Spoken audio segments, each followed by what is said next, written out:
Hello, hello, hello, everyone, and welcome back to another awesome episode of the Top 10 by Geek Vibes Nation. As always, I'm your host, Tia, and I'm joined with me today, Brittany. How are you doing this morning? I'm great. I still wish I could hear nation, nation, nation. I'm gonna say it every time. It's basically how I start this podcast now. It's either I have to like voice that in for us, or the cat's just being little jerks, like laying on me, or which I just fed them, so they are promptly ignoring me. I feel very used. This morning, I was laying down and one of the cats jumped from the window onto the bed. And because my dog lady has to kamikaze any of them anytime that happens, she immediately used my stomach as a jumping off point. So, yeah.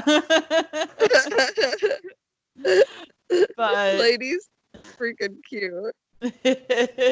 but yeah, so as Brittany mentioned, this is our second week now using a different platform for our recording. And I think we found that it was a pretty great platform considering I'm sitting next to the cat's waterfall and Brittany said it sounded like water was running. So that's pretty good considering I don't think it was like that with our previous recording platform.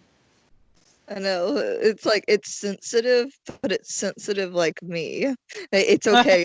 Small doses.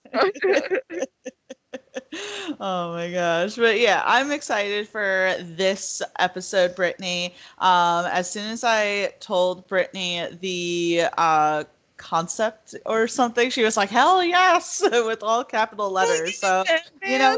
know, it's good when you can have your co-host's enthusiasm because I feel like there's some times where she's like, all right, Tia, I'm just going to amuse you and come up with some shit. I think the only ones that are hard whenever they're like top 10 of something that of like with TV shows because I don't have cable. I don't watch TV shows a But lot. but neither do I. I don't watch any of these things on cable. I watch them all on streaming services. And I know you got Netflix at the very least. And I've given you my Hulu and my Disney Plus login. Why you gotta call me out like that? I'm Lazy calling you out. fuck. I'm calling you out. I'm calling you out. But no, this is going to be an exciting one because it is the top 10 dead MCU characters that you'd bring back to life, which there's plenty of them in the MCU. And Brittany told me before we hopped on that she has 8 in her arsenal. So I'm like, all right, cool. Like at least we both have a substantial amount of characters, so that it's not just like 3. Yeah, I just feel like I'll say this one because I know it'll pop up. Loki, and then we want Loki, and then oh look at that, Loki again. Oh, And Loki, and some more Loki. It's always just Loki. it's just Loki. Oh, and Equal. I'm trying to do Loki backwards. It's not working out. Tia, help me out. No, there's no helping you there. You're plummeting. Oh, I almost made a bad joke about another MCU character's death. Wow, I know exactly who you talk. Well, there's 2 characters technically that you could make that joke about, I guess. Hmm. Decisions. Decision. I've been on an MCU kick lately. Just like putting it out there before we start the show, or start the list. More so, the show's already starting. We're off to a fantastic start. But I've been on an MCU kick lately. I just want to keep rewatching them, even though I feel like I've already rewatched them recently. It's like how many times within like a 1 month span can I watch all of these movies like 4 times over? Yeah, you kind of have problems. Oh, I'm sorry. I'm sorry that I just like to rewatch things, okay? I'm sorry. I don't know. Tries not to get offended, gets offended a lot. Brittany just apparently wants to be savage to me this morning. I don't understand what I did to her. No, I love you.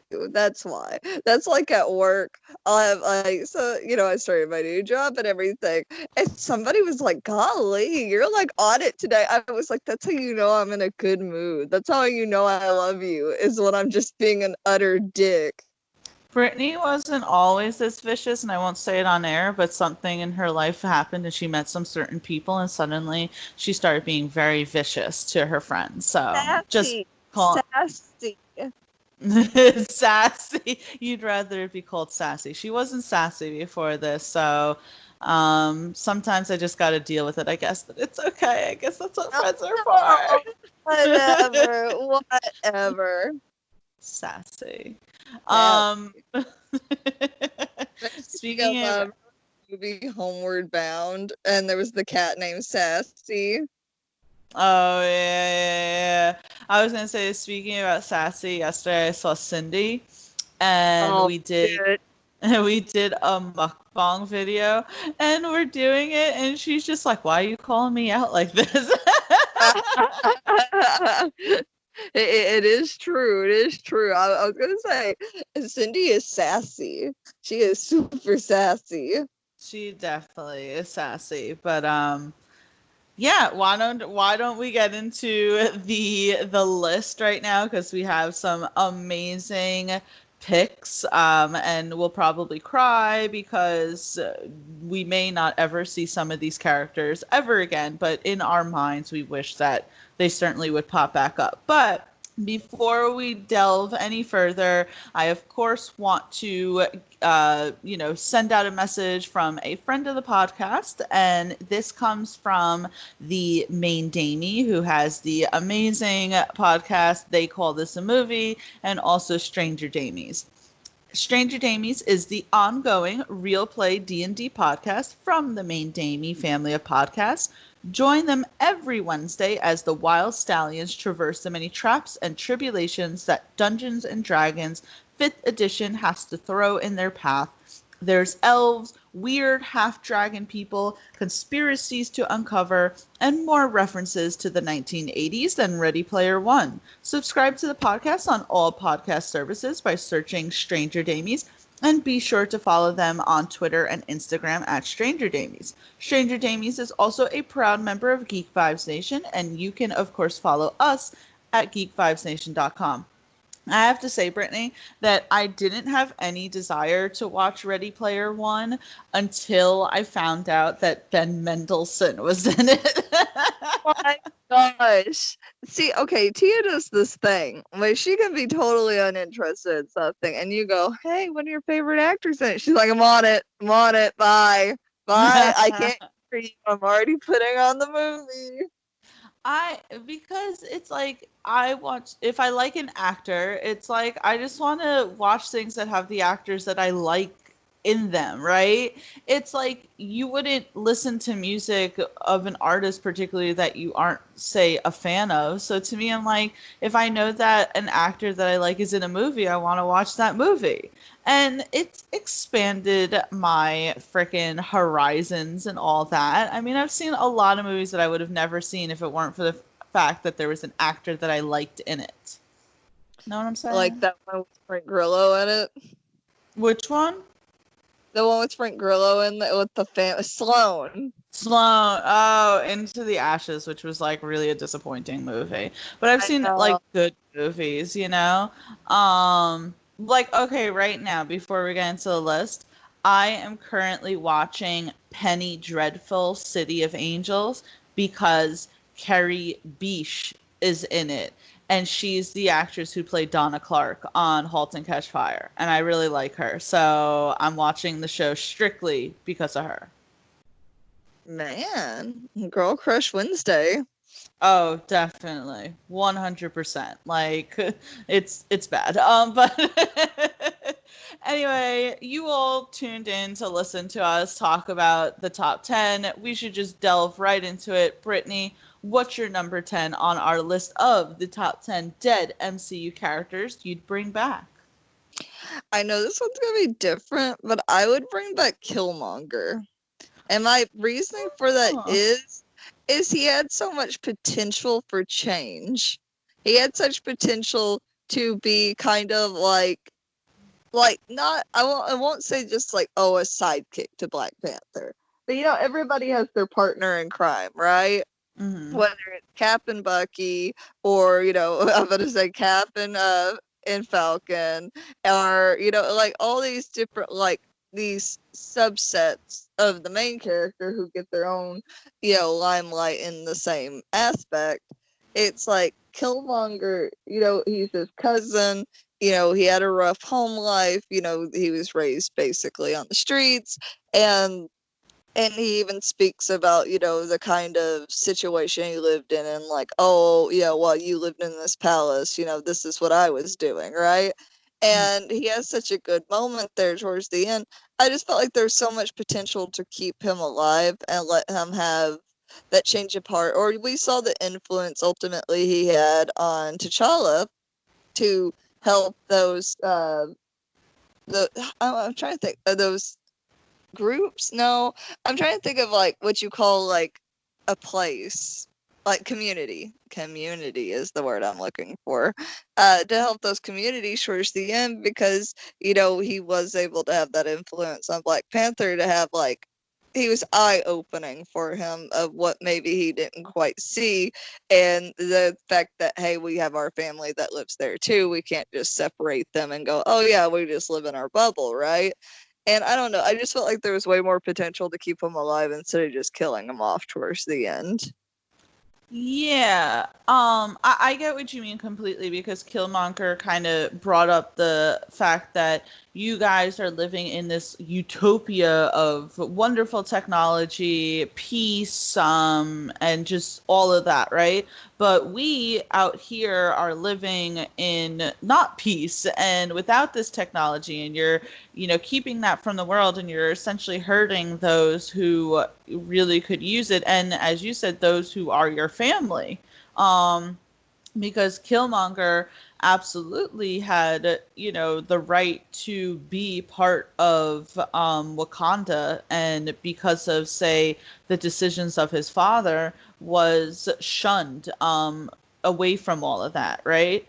I think that Killmonger should have been kept alive for a villain's sake, right? He was a good villain. And Marvel has this thing where it's like they love to do these one and done villains. And it's like, how, first of all, do you bring in Michael B. Jordan and just have him as a one and done, right? Um, Yeah. his like attitude, right? How he challenged T'Challa throughout the whole entire film. He had some really fantastic scenes, right? Like I love him in the calls it, in the museum, right? Where he pretty much like schools that one lady who works there about the mask, and how pretty much like that it was stolen from their culture and everything. How he completely like plays oh god, what is the character's name who has the one arm? The dude who like stole the vibranium from Wakanda, You were gonna say played he's by a vibrator, and I was very confused. I just saw it. It was like Ishmael. It was like, it was. I I don't know why that made me laugh. I don't no, wait. Let me look it up. He was from the Ultron movie too. Like, Yeah, that's how what? he lost his arm. Remember? Yeah, like he ripped it off. Age of Ultron. Age of Ultron. Age of Ultron. The actor's name is Andy Serkis, right? And I love the scene where like Killmonger just owns him. I don't know. There was so much like how, again, I'm saying like how he challenged T'Challa, how he fought against him. His mission to pretty much arm the world to fight back against their oppressors. That was huge. That's like a huge, like, his motives were, I think, something like very political, first of all, for the MCU, but something that you kind of like need, something that brings you out of like kind of the comic booky aspect of it and more of like, this, it was making a statement, right?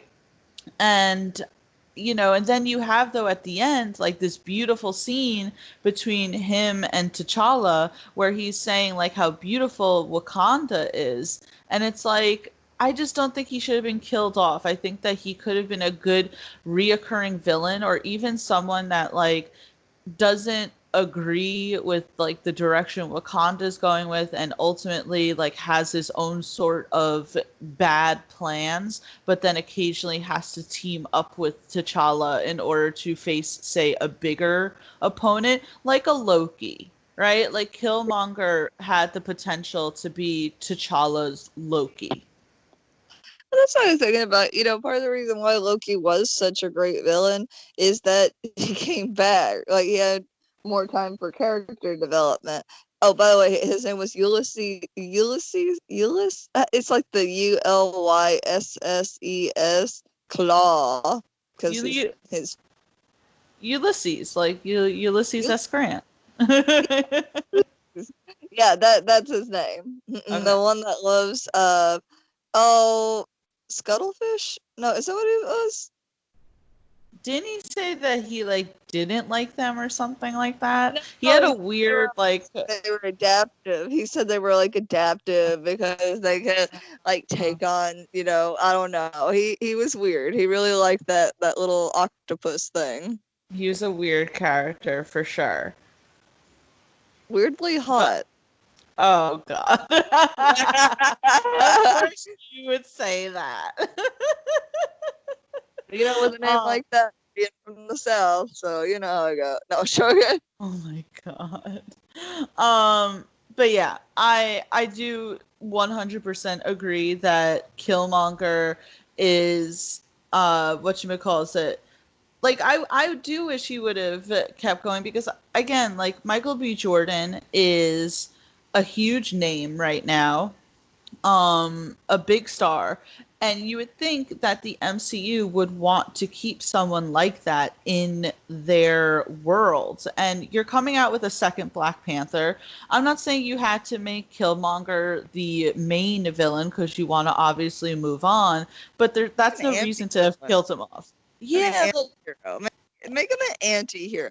Make him, like, ultimately in the end, he seemed to have good intentions, but then again, we got to see what he was as the leader, and he was a monster. But then there is that Loki parallel again. I mean, I liked how he fucking just put on plays and just wanted to be praised.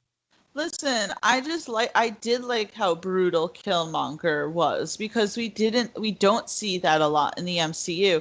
I mean, that one moment where, and I hate that I don't know how to like what the women warriors, the Dora something, doesn't he take one of them and he like literally slits her throat, and you're like, oh my god, but it's like that's like brutal. That's brutal, but it's like you kind of need that in the MCU sometimes, and like to know that Killmonger. I mean, listen, his name is Killmonger, right? And he has all the. What I was gonna say. His name is Killmonger. His name is Killmonger. He has all those marks on his body, which are supposed to symbolize all the people that he's killed. Like, we can't expect any less. Did he let her die? He had like a girlfriend, and he like killed her, or let her die, or something. Didn't he kill her when he was killing Ulysses or something? Like, she was complete collateral damage. She was like fodder. Like, he was just like, it was like he was like, I'm getting to go to Uganda, blah blah blah, and he's like, when people go to college and they break up with their boyfriend or girlfriend in college, and they're like, that was his method of breaking up. It's his method of breaking up. I'm going on to better things, buddy. Did you call it Uganda instead of Wakanda? Oh my gosh, Wakanda. I'm like, sorry. He jumped on my chest as I was talking, and it was heavily distracting. He has this like thing in the morning where he has to be like up my butt, Wakanda, Mm-hmm. at Mm-hmm. Wakanda. Mm-hmm. Mm-hmm. It reminds me of in Connecticut, there's this big college called UConn, the University of Connecticut. So it's like you said Uganda. I'm like, when did Yukon get its own nation? Oh my God. I I was also thinking about like there's the streamer, right? Mhm. Who he was streaming, and the guy was like who he was talking to said, "Oh, what country are you from?" And he said Uganda. And the guy turned out to be from Uganda, and he said it like in the like native tongue of how you say Uganda, and the guy was so embarrassed, like dying of embarrassment. I was like, "Well, that's what you get, buddy. That's what you get when you try to claim you're from a country that you're not from." Oh boy. Them's fighting word. Them fighting words. Yeah, but I love this pick. I think that this is certainly a good way to start off the list because I was actually thinking about Killmonger yesterday. I was like, wow, it's like that was such a missed opportunity. But great pick for number 10. I will take the number 9. I'm looking at my list and I'm like trying to figure out, what'd you say? Checking it twice. Oh my god. I'm trying to figure out like how to properly shuffle all of this, but I guess okay, all right, all right, all right, all right. I'm going to pick speaking about Age of Ultron, I'm going to pick Pietro Maximoff because I'm sorry, Quicksil- Quicksilver deserved to have more than just one movie. Um, like God. I remember watching Age of Ultron, right? I remember being in the theaters, loving Quicksilver, like getting super excited that Scarlet Witch and Quicksilver were introduced and like the future of them in the Marvel movies. And then when freaking Hawkeye, that whole movie, fucking Hawkeye, all right? Like they had to cater to Jeremy Renner. This okay. I have such a like disdain for Jeremy Renner because of how much they like bowed down to him in Age of Ultron and I'm like for what? He's a useless character. I'm sorry, okay? So effing Hawkeye, um that scene that you see where it's like he's gonna get shot up and it doesn't happen, you look and there's Quicksilver with all the bullets in him and then he like collapses and you see Wanda just crying out in agony and I'm like, wait, they killed him? I'm like, he's a huge character and you introduce him in a movie just to kill him? And I'm like, no way. I'm like, he definitely isn't dead. Something's gonna happen. He has like some, regenerative gene that he's gonna be fine. We're gonna see him. Nope. Never. Still haven't seen him. And you would think, like, in the upcoming WandaVision show, and granted, like, it hasn't come out yet, so we can't say anything, but the actor, I don't think, has said that he's coming back. There doesn't seem to be any sort of indication that Quicksilver is going to make any sort of appearance. And it's like, you are telling me that Wanda has like the ability to alter the fucking universe and she's not going to bring back her twin brother? I can't. I can't. It gets me mad. Like it was like, well, like when parents pick a favorite child, and it's like, well, we saw who got picked as the favorite. Oh, yeah, completely. You know that like Marvel was sitting there and like, yeah, yeah, yeah, yeah, yeah. Quicksilver, but Wanda, And I which was, I don't blame them. I love Wanda Maximoff. She's like a bad bitch and I love it. But, what is the point of not having Quicksilver? It's like, first of all, to have someone with those abilities to be able to, run at like some sort of crazy super speed where you can't even see him. That it's like, was it because there was something going on with Fox at the time because Fox had their own Quicksilver? But I'm like, okay, the Fox universe is dead. Time to bring back fucking Quicksilver. I wonder if they thought he would be OP, because they say, like, even in Justice League that the Flash is considered one of the most overpowered characters to, like, exist. Like, one of the, because, you know, he can run to the point of breaking through, like, the fabric of space and time, basically. He can, like, you know, kill people. He can just walk through them. He can, you know, he can outrun things. You know, to me, it's just I wonder if they considered that Quicksilver would be too much of an effort, like a cop out, or, you know, or they thought, hey, we're gonna have the brother and sister. We might as well give more character development to the other. But then again, they never mention Quicksilver again. I don't remember them mentioning him again. I don't think that they've mentioned him. I think that the only thing that you're supposed to like allude to is in Civil War. I think like what Cap says something like, "Oh, we've lost." Oh, you know what it is? It's that in Civil War when they're like going through all of the footage, right, of all the destruction apparently the Avengers have caused. You know, they obviously show what happened in Sokovia, and Wanda like looks away, and you're supposed to, I guess, at that point be like, oh, you know, obviously that means that she's thinking about her brother, right? But other than that, what else do you have? You're right that when have they ever mentioned Quicksilver after Age of Ultron? And that was her twin, not just her brother. Not just her brother, her fucking twin. Her twin that she says that she's so attached to and so freaking like in tune with, to the point where she can feel his death, and never mentions him once. Like not even during, say, pillow talk between her and Vision in, say, Infinity War. You know what? I judged them. I judged them for not bringing up Quicksilver. And you get that kind of actor in there, and you're going to be like, oh, we don't know who you're talking about. Right? They'd be like, who? Who? Huh? When? Quicksilver who? Brittany, why did you take a Snapchat of our conversation and send it to me? My face hit it, and it, like, there's apparently a button on there that lets you take pictures, like if you are, like if it was our faces on there. It's so that I guess people can take pictures, but I accidentally hit it, and it was like, oh, here's a snapshot of your conversation. I'm like, thanks. I was so confused. That's like I sounded distracted for a second because I was sitting there going, "What the hell is Brittany up to?"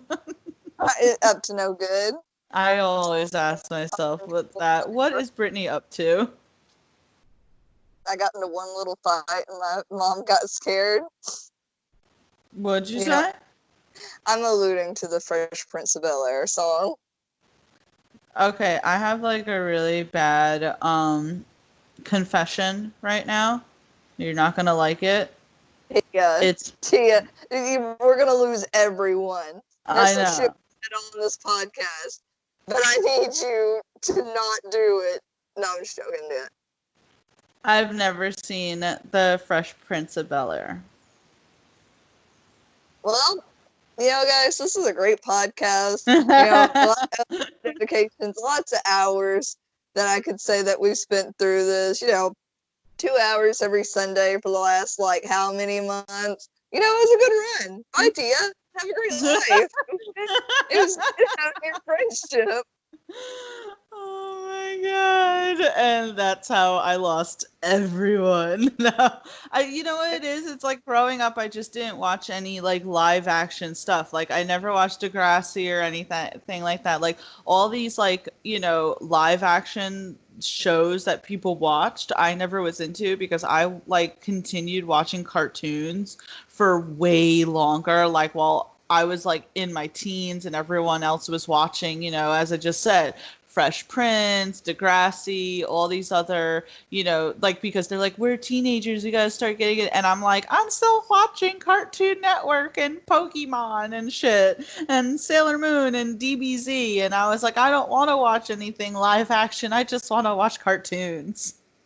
Speaking of which, I never saw Degrassi either. Yeah, I just never watched it. but whatever. But let's move on. So my number 9 is Pietro Maximoff. Brittany, what is your number 8? I'm gonna go into Crossbones. I'm taking it. It's mine now. Oh my god, I didn't even think about that. Wow, these are like good picks. I didn't even think about Crossbones. Okay, go ahead, go ahead, go ahead. He was so good. Brock Rumlow. Okay, so he popped in not during Civil War. He was during Winter Soldier, right? Am I crazy? Yeah, it was Winter Soldier. He appeared in Winter Soldier, right? That's where he was introduced, but he was killed in Civil War. Okay, that's what I was making sure of. So you know how he was a great character, and also I'm biased because Frank Grillo, who's also like the number one Caucasian actor in an Asian country, isn't that right? Like because of what he did as the villain in what's his name? Oh, in Wolf Warrior 2. Yeah, it's Big Daddy, which is such a great name. Fuck, I want to be called Big Daddy. Tia, please call me Big Daddy from now on. Stop, you're making it awkward. I'll give you something to talk about in your mukbang, right? But No, thanks. but he was great. Like I love that kind of like that secrecy with Hydra, and you realize you think he's a part of Shield that entire time, and that was around the time we're figuring out that that isn't what we thought it was, right? That's not the organization that we thought. And to see someone so deep in and just like the kind of intimidation he has, I don't know, he was a great villain.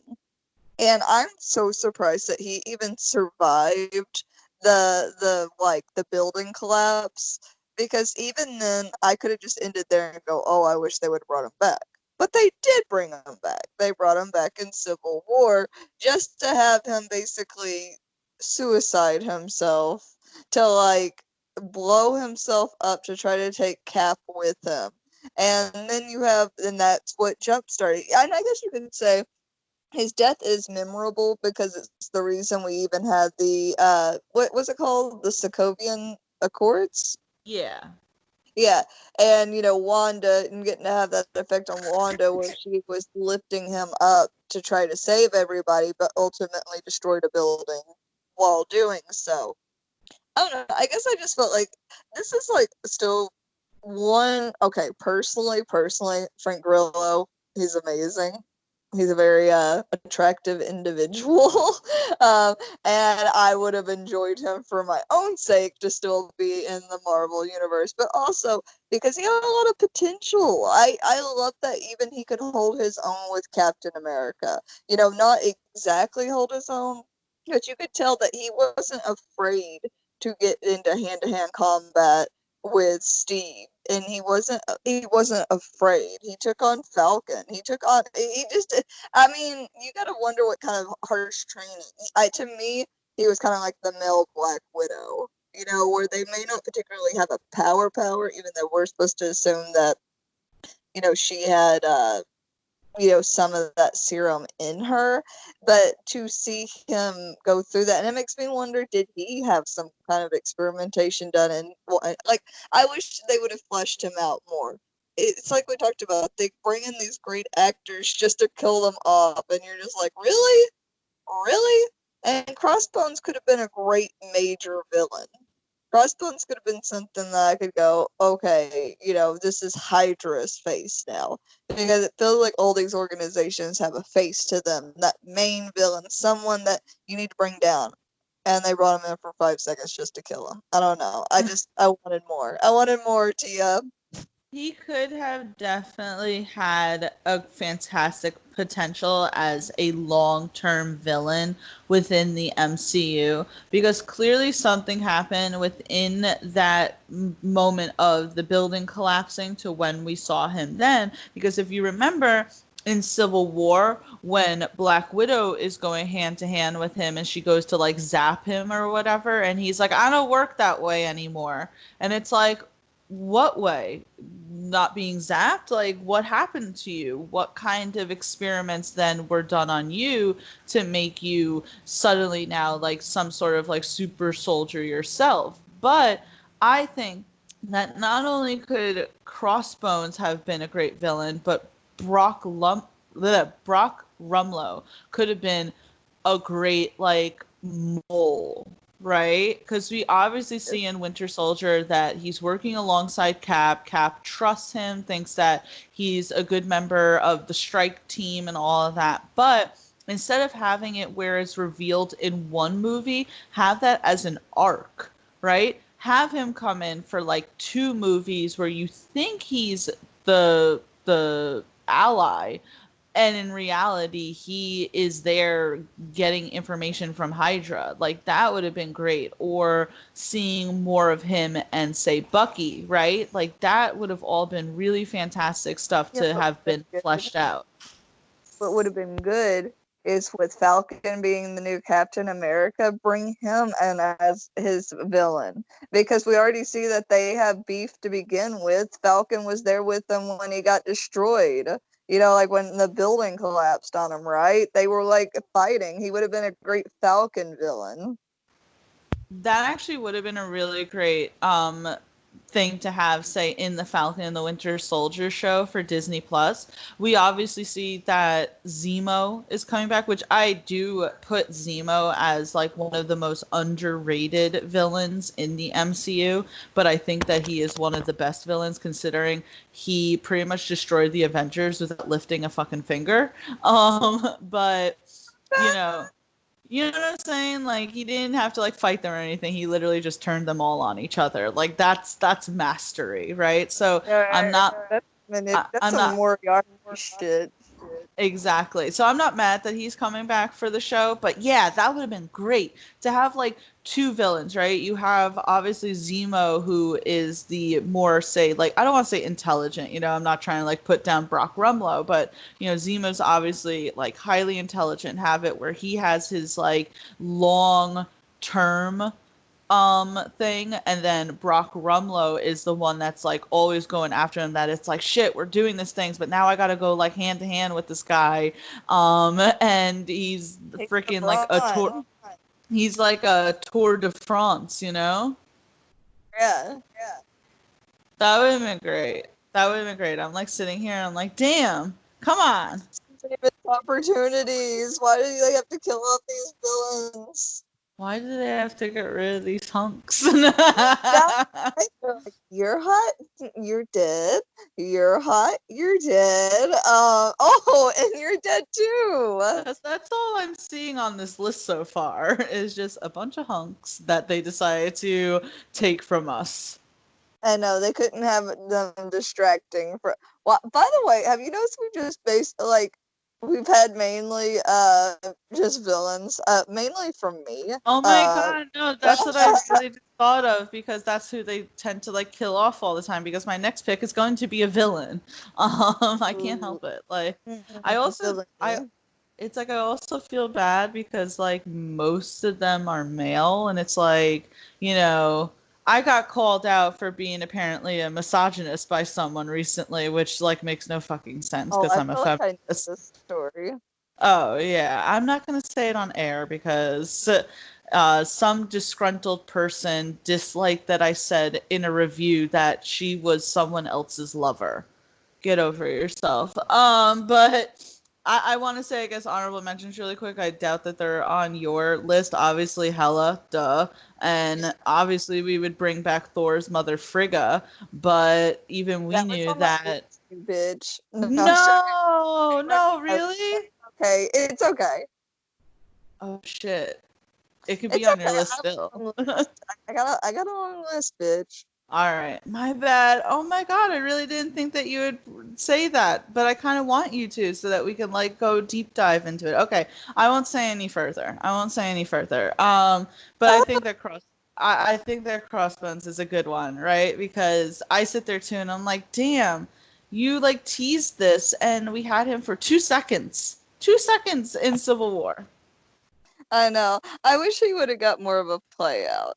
Or at least, like, let him escape. Like, let it be a running thing that he's doing, like, this guerrilla warfare of, like, these hits where they can't quite capture him, but instead they just have him go splody. Did you just really say that? Yeah, I did. Fight me. I mean, I can't. We have to do social distancing. Oh, true. True. True. But yeah, good pick with Crossbones. I will take number 7, and it's going to be a villain. Oh, surprise! Ah! um, so it is going to be none other than Ronan the Accuser, I because did not even I. put him on my list. I didn't even put him on my list. I knew he was coming. um I've been talking about him a lot lately to Brittany. I can't help it, right? There's so much like with the MCU and like these different races, like the Kree as Guardians. It's like, oh, they're so interesting. I just want to know more. But yeah, Ronan, obviously. All right, let's just even talk about it, right? Lee Pace as Ronan, which again, like I feel personally offended that all these like hunks are being ripped from us, Brittany. Right? But That's can't afford these people. like, all right. So anyway, so you have Lee Pace as Ronan, right? And we did get him both in Guardians of the Galaxy and Captain Marvel. Now, granted, Captain Marvel was a prequel, so this is during the time where he's more of, say, like an accuser and is part of like the Kree military faction, whereas in Guardians of the Galaxy, he was like a rogue terrorist, not acting on behalf of the Kree Empire. And in fact, when I looked back on it, the Kree even wanted, like, say, nothing to do with him. There was at some point where the leader of like the Nova Corps begged, I guess, a higher up figure in the Kree to kind of at least renounce Ronan and say that they don't approve of what he's doing because he's essentially killing, children and families. And they were like, nope, want nothing to do with it. Deal with it. We signed your treaty. That's it. Bye. No from us, dog. Yeah, they were like, I don't give a shit. But he could have been a really good long-lasting villain because he obviously has this really radical um thought process. But so obviously you get that and you're like, well, how could we have someone like that? Oh my God, lady, please stop growling. Sorry, everyone. That's my dog because of course. She sounds so ferocious. She doesn't sound like a 5-pound dog. She I sounds like a freaking Rottweiler. because there's a dog barking outside, so she's like instantly must start growling, and of course get right behind my headset right now, so I apologize, everyone. But um so obviously you sit there and you're like, why would you want Ronan to keep going since he's so radical in his thinking that, he doesn't even care. Like, he will literally destroy a whole planet and doesn't care that there's a bunch of, children and families in it. But in Guardians of the Galaxy, right, he has a moment where he stands up against Thanos and he's like, as soon as I freaking destroy Xandar, I'm coming for you. And he Which would is have such been, a badass moment. Like oh, to go, well, I'm gonna stand up to Thanos. He would have probably died. But I don't know. I think we would have had the Power Stone, which is such a funny name. I don't know why that always cracks me up. The Power Stone. the power, it gives me power. But no, I mean, he was strong. We see, like, without that, he's like flinging Drax around as if Drax is made out of paper. And he says I love that scene. Oh my God, where he's like, "You call me boy." He was Oh. like, he's like, and as soon as I'm done with Thanos, I'm coming for you. And I'm like, like, oh my God.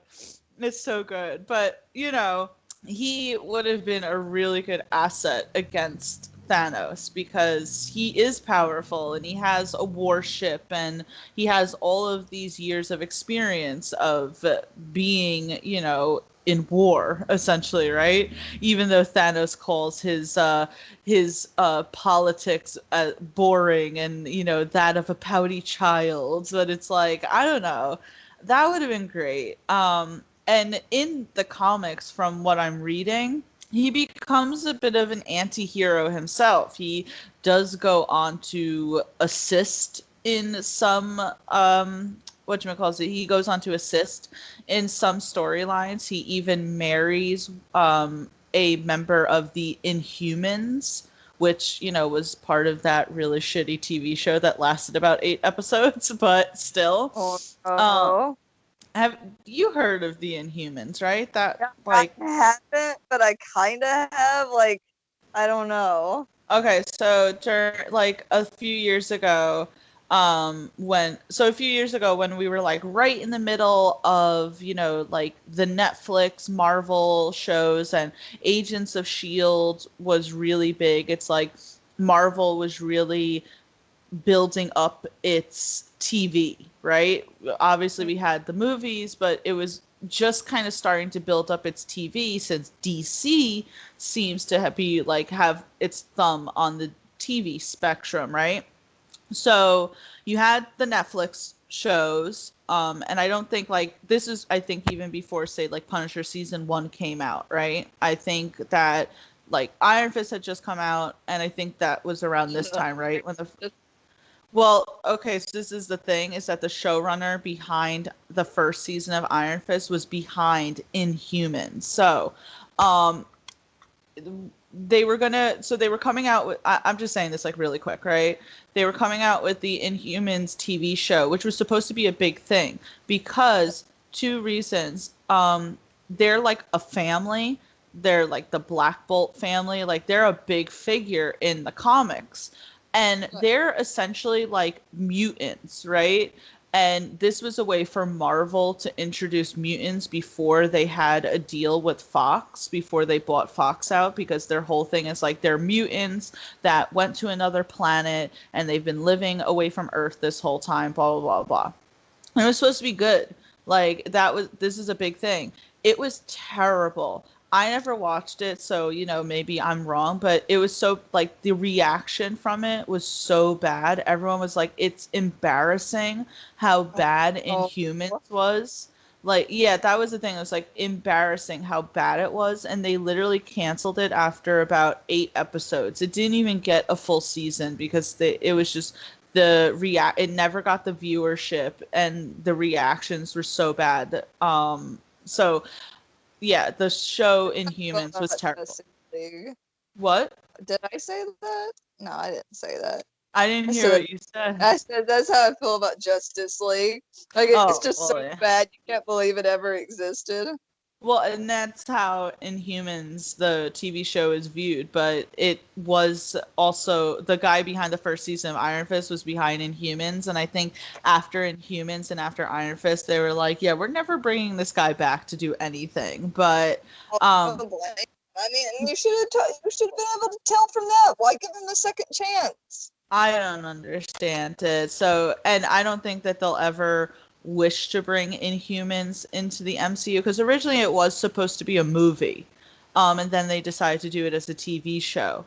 But considering they're essentially like mutants, and now we have mutants, there's really no need to bring them in. But my whole point is that in the comics, Ronan ends up marrying one of them and loves her. Like, if you look at the comic, he is like infatuated with this woman. Oh, you know, I'm still in love. You know, I love those plot lines where there's the hard ass and they learn to love someone. That is my jam. Oh, he like loves her. He's so soft for her. Like, never raises his we love voice. a soft boy. We love a soft boy. You know what I'm saying? So like, even in the comics, he like takes more of an anti-hero role. Like, apparently at the end of his arc, he begs the leader of the Inhumans to forgive him for all of the atrocities that he ever bestowed upon their people. Like, what? So not the Ronan that like you see. Some character development. That's some character development. And also we know that like secretly Ronan is a feminist because he was so in awe of Captain Marvel at the end. Like I love that line. Okay, it made me mad that we never saw the in between where he's like, "We'll be back for the weapon, the core, the woman." And I'm like, "Oh." Call me the woman. I am about that life. Not a woman, the woman. The woman. Why are we so thirsty? I We don't are. This is what this has turned into. This has turned into a thirst party. You know what? I'm okay with that. Thank you. Okay with it too. But I love Ronan. All right. We could have seen more of him. Lee Pace is a fantastic actor. It would have just been cool to see him like fleshed out more. I mean, granted, I think that his death scene is probably one of the coolest scenes in the entire MCU just because I love that scene in Guardians of the Galaxy Volume 1. But still, looking at it, I'm like, ugh. See, it's like this is the problem, Marvel, when you kill off every villain. It's like now you just have to come out with all these new villains, which I know there's plenty of villains, but it's like you could have had more development. Like, it just would have been cool. Okay. Like, can you imagine Ronan having to, like, work alongside the Guardians of the Galaxy and Drax, like, having such a problem with it? And then it could cause, like, problems between Drax and, like, Quill, because Quill's like, we need Ronan for this specific mission. And Drax, like, he killed my family. Like, peace out, bitches. I don't know. You could have had shit there. We could have had death and destruction. I'm all about death and destruction, but no. Calm down, please. Calm down. But yeah, so I don't know. Do you agree with me? Like, wouldn't we love to have Ronan back? We would love to have Ronan back. Ronan is definitely. I like that we got to see more of him with Captain America, Captain Marvel. Captain Marvel. Too many captains. But no, I wish we would have got to see more, because to get to see him before all that in the middle of the war and go, he looked softer there. He looked more sane in that situation. And I would have liked to get to see more of that. And I know that doesn't exactly help for like, I'm so tired of everything being about the heroes. I'm so tired about, they're this and they're right and all that stuff. No, I want to know what makes someone that way. Even Talos said, don't feel bad. We all have blood on our hands, right? Because she was saying how she felt bad and, all this stuff, what her, her adoptive people had done, to the Skrull. And they're like, hey, we've done it too. It's war. And I thought that was interesting. So I wish I could get to see Ronan, have to pay for his crimes. But I guess it's like the subject of morality of like, how much is forgivable? And you don't have to forgive them, but you could at least have them try to atone for their sins all these years. That's definitely the kind of character development I need.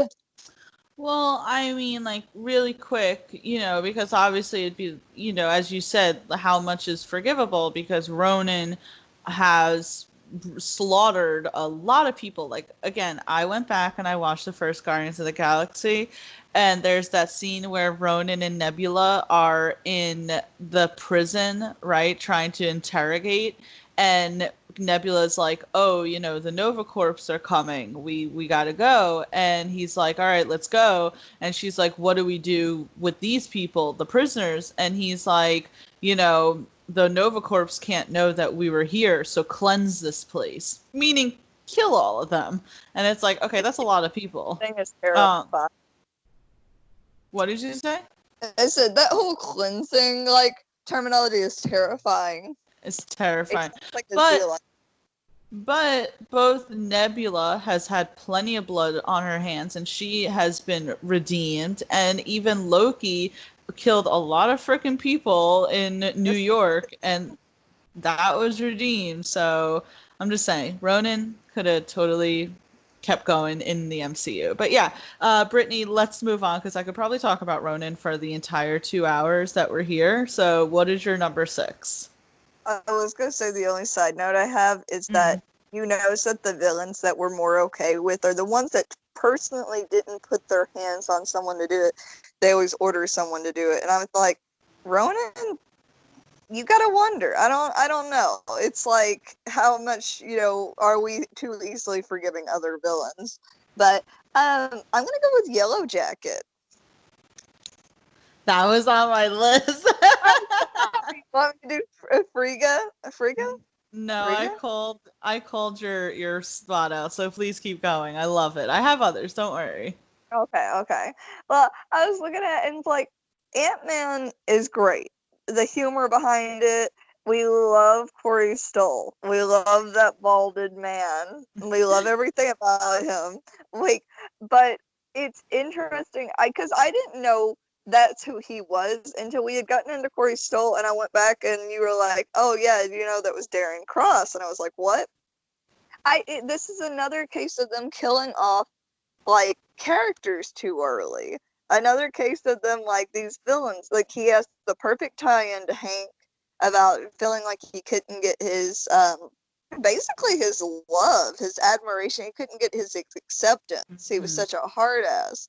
And you almost go down that Tony Stark road about like how he was with his own father. But to be fair, all that experimentation was having its effect on his mind. But I would have liked to get to see more out of him. To see, they always bring, normally when you bring in a character with the same suit and the same kind of, like, that kind of history, they're supposed to stay around. They're supposed to be their big villain. It's like Flash and what's his face? Oh, I can't remember it now. Reverse Flash and Yeah. Zoom. Yeah, that's their villain, right? That's their main head villain. So when you bring in someone that's basically the same and go, by the way, we're killing them off, it's like, but there was so much growth left. There was so much we could have done, Tia. And I don't know. I guess I just like, I do have like that heart on for him, and we do get to see his experimentation. He's a genius, right? While I love Ant-Man, but he's kind of an idiot in the best of ways. Well, I know Darren Cross was a doctor. They mentioned at some point Dr. Cross. yeah. I guess it's No, go ahead. sorry. I was choking. Oh no. I was like talk, and then I was like, oh no, I'm choking. No, I just love Darren. I thought, like you said, he was a doctor. He was intelligent. He was smart. And we don't get to see that a lot of time with characters where we go, okay, they're just strong, right? They have cool powers. And to see someone basically be like a bad Iron Man would have been definitely interesting. Yeah, so I love Darren Cross, obviously. He's one of the most underrated villains, again, in the MCU. I think that the reason for his death is very obvious when you look at the history of Ant-Man the film. So, really quick, Brittany, and for listeners out there who may not know, Edgar Wright, who is the man behind Baby Driver, was originally supposed to direct the first Ant-Man. And he had come up with some of a script, and he was the one who had chosen him in the studio because, studio also has a say, and especially I believe they had a say earlier on in the MCU of what villains and stuff they could use. So Edgar Wright and Marvel had come up that Yellow Jacket should be used in the first Ant-Man. Well, at some point, Edgar decided to step away from Marvel due to, in what is it called when people like get divorced, irreconcilable differences. Yes, so that's what it was. so that's why he stepped away, and then Peyton Reed, who is the man who then stepped in to do Ant-Man. He did Ant-Man the Wasp, and he's going to do the third Ant-Man. Peyton Reed came in. He did not like Yellow Jacket. There's interviews where he said that he did not want to use Yellow Jacket. He didn't like the idea of using a villain who essentially was just the bad version of the main character. But because Yellow Jacket had already been in the script, Corey Stoll had already been casted, Marvel had already made his decision, Peyton had to stick with it. So I think that's why Peyton Reed probably killed him off, because he was like, I don't like this character. I don't like using this character. So this is Well, going to be a one and done. The director gets to make all those decisions where we would have loved to see them, but they're like, I don't personally like this character, and it's my movie now. And I'm like, no, I want. I really think that's what it is that, and you can like look, like Peyton Reed has, not been shy about the fact that he didn't like that he had to use Yellow Jacket. But then it's like, all right, Ant-Man and the Wasp, which I particularly didn't mind it. But yeah, Ant-Man and the Wasp didn't really have a villain at all. So it's like, Peyton, do you just not like using villains? Is that what it is? But Wasp, who's basically the same person, just the female version. And I know that may seem mean because I love her. But you did essentially bring in another hero that's basically just Ant-Man, but with wings, which was what Yellow Jacket was. A villain with wings. You know what I mean? It's like, I just love Darren Cross. Like, I like that, as you said, he was slowly going insane due to the experiments. That was something that's really cool that I think Corey Stoll completely was able to get across really well. And to have this character who essentially just wanted to be loved by Hank Pym, but that love was completely unobtainable. And I also like that you could have had where he then, because we saw he was selling the suit to Hydra, right? So you could have had where he eventually maybe joins Hydra, or he becomes essentially a dealer for, because there's also a deleted scene from Ant-Man, right? Which sucks that it was deleted, but there's a deleted scene where he's showing, his suit to all these people, and Hydra people are there, but there is someone there with a tattoo of the 10 rings on his neck.